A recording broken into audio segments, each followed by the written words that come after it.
একটা রাজকীয় প্রত্যাবর্তনের মধ্যে সমগ্র বাংলাদেশ তাকে সম্বর্ধনা জানিয়েছে।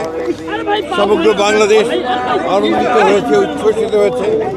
জনগণ তাদের প্রাণের প্রিয় নেতাকে ফিরে পেয়েছে।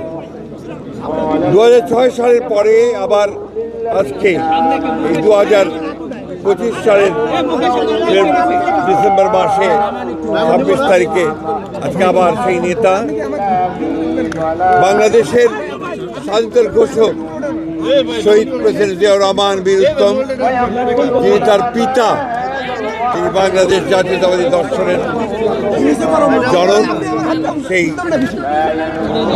শহীদ প্রেসিডেন্ট জিয়াউর রহমান সাহেবের বাজারে আজকে তিনি জিয়ারত করতে আসবেন এবং এখানে তিনি পুষ্পস্তবক অর্পণ করবেন। সঙ্গে তার সঙ্গে থাকবেন স্থায়ী কমিটির সদস্যবৃন্দ এবং নেতৃবৃন্দ।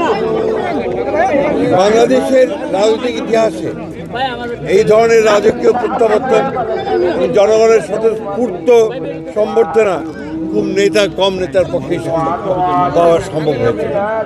আজকে তাদের মধ্যে একটা নতুন আশা সঞ্চারিত হয়েছে। আর যে আশা তিনি গতকাল জনগণের কাছে তুলে ধরেছেন, তার একটি পরিকল্পনা আছে।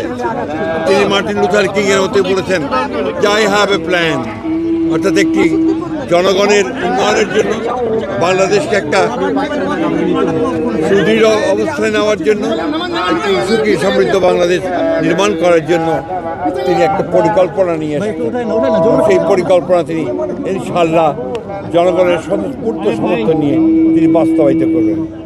আমরা বিশ্বাস করি যে তারেক রহমান এই প্রত্যাবর্তন বাংলাদেশের রাজনৈতিক ইতিহাসে একটা পরিবর্তন নিয়ে আসলো, একটা ইতিবাচক পরিবর্তন নিয়ে আসলো এবং বাংলাদেশের যে রাজনৈতিক আকাশ, সেই আকাশে একটা সুবাতাস বইতে শুরু করবে।